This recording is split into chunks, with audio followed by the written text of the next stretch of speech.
Bismillahirrahmanirrahim. Assalamualaikum warahmatullahi wabarakatuh.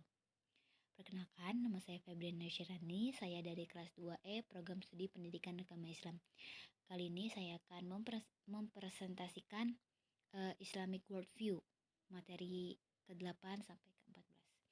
Materi yang pertama itu judulnya konsep kebenaran absolut. Kita harus mengenal konsep kebenaran supaya tidak rancu dan menyebabkan keraguan dan menganggap kebenaran bersifat relatif bukan absolut. Tujuan kita berilmu itu adalah untuk mencapai kebenaran dan jika sudah di dalam kebenaran maka akan mendapat suatu kepastian. Ukuran kebenaran adalah apa yang dikatakan Allah dan apa yang dibawa oleh Rasulullah SAW. Seperti surat yang ada di sini, A'udzubillahi minasyaitonirrajim, wala talbisul haqqu bil batili wattaqtumul haqqu wa antum ta'lamun. Yang artinya, dan janganlah kamu campur adukan yang hak dengan yang batil, dan janganlah kamu sembunyikan yang hak itu, sedang kamu mengetahuinya. Quran Surat Al-Baqarah ayat 42. Akal, wahyu, kebenaran itu saling berintegrasi. Realitas kebenaran dalam Islam itu harus mencangkup pandangan dunia dan akhirat. Keyakinan itu mempunyai 3 tingkat.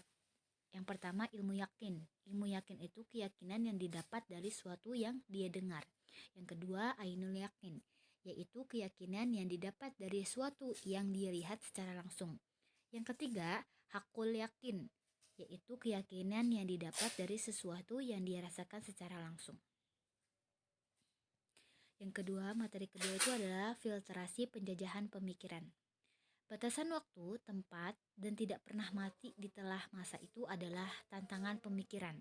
Salah satu tantangan pemikiran kontemporer yakni masuknya pemikiran-pemikiran dari luar Islam.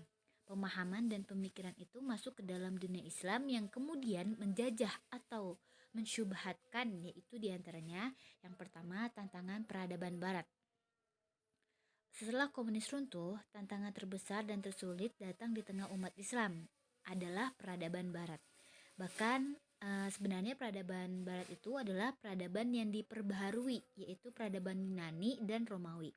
Kemudian mewariskan politik, gaya hidup, budaya seni, di mana budaya ini bersifat idealistik, materialistik yang meraih kesenangan materi tanpa mengikat diri dengan yang namanya agama.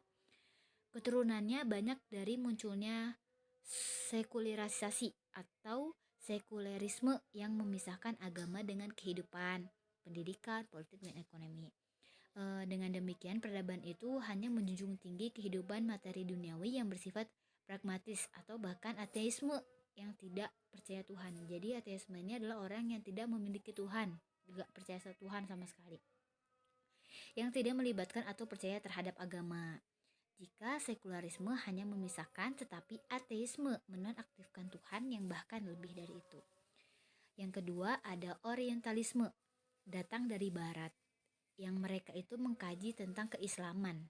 Tujuan mereka itu ke sini bukan untuk masuk Islam, tapi ingin menghancurkan atau menaklukkan Islam dari dalam, maupun sebagian ada yang mempelajari Islam untuk sekedar kepentingan dan ilmu pengetahuan, tetapi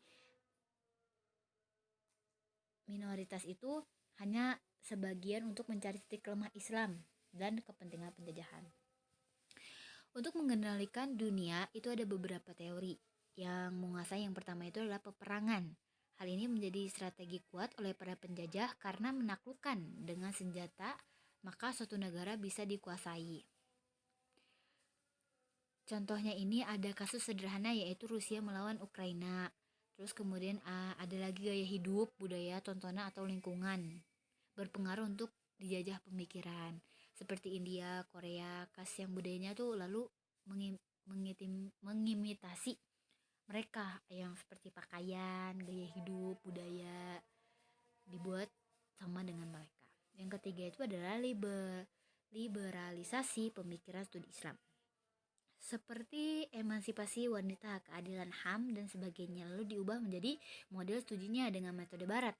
Kemudian kebenaran dikatakan relatif dan mencampur adukan agama. Dengan adanya liberalisasi dan pluralisme, maka muncullah nih syubhat. Jadi intinya tuh penjajahan pemikiran luar atau harokatu tasyrik yang mensyubhatkan Islam itu wajib diwaspadai, atau dengan kata lain, diabolisme pemikiran. Materi selanjutnya yaitu ada diabolisme pemikiran. Apa sih diabolisme ini? Diabolisme adalah pemikiran, watak, dan perilaku seperti iblis ataupun pengabdian kepadanya. Kita harus mengerti hakikat dari diabolisme supaya kita mengetahui tentang keburukan dan bisa menghindari keburukan. Orang yang tersesat itu ada 3 faktor. Yang pertama, karena syahwatnya. Syahwat segala hal yang diingini manusia. Contohnya nih, nafsu. Kalau tidak bisa dikontrol maka akan berakhir pada zina syahwat, perilaku yang berlebihan atau mubazir. Contohnya juga budaya boros. Sekarang zamannya flexing pamer. Yang kedua, karena syubhatnya atau keraguan-keraguannya. Sesungguhnya perkara yang halal itu telah jelas dan perkara yang haram itu telah jelas. Di antara keduanya, perkara-perkara yang samar tidak diketahui oleh mayoritas manusia. Barang siapa yang menjaga diri dari perkara-perkara samar tersebut, maka dia telah menjaga kesucian agama dan kehormatannya. Barang siapa terjatuh ke dalam perkara syubhat, maka dia telah terjatuh pada perkara haram. Hadis riwayat Bukhari dan Muslim. Dan yang ketiga, karena mengikuti langkah-langkah setan. Ya, seperti ayat berikut, a'udzubillahi minasyaitonirrajim, wala tattabi'ul khutuwati syaitan. Artinya, janganlah kamu mengikuti langkah-langkah syaitan. Surat Al-Baqarah ayat 168. Dan materi selanjutnya yaitu konsep kebahagiaan. Rata-rata orang hanya tertumpu pada materi sebagai ukuran kebahagiaan, padahal realitanya banyak orang yang tercukupi secara materi. Kesimpulannya tuh kebahagiaan tidak boleh diperoleh dari materi fisik. Hakikat asli kebahagiaan dalam Islam yang pertama beriman. Iman itu keyakinan dan cahaya seorang, maka akan membuat seorang berzikir. Yang kedua, ketenangan hati. Kenikmatan dunia hanya sekedar senda gurau, permainan atau perhiasan yang sifatnya pragmatis atau sementara. Adapun faktor-faktor yang mempengaruhi hilangnya kebahagiaan nih, yaitu ada iri hati, tidak ikhlas jika melihat orang lain dapat nikmat, maka lampangkan jika ingin bahagia. Imam Hasan Al-Basri itu berkata, aku tahu rezekiku tidak tertukar dengan orang lain, maka aku sibukkan diriku dengan ibadah. Maka hidup itu, dunia itu jangan harus melulu melihat ke atas, lihat juga ke bawah, dan kita harus bersyukur karena bahagia itu adalah rasa syukur itu sendiri.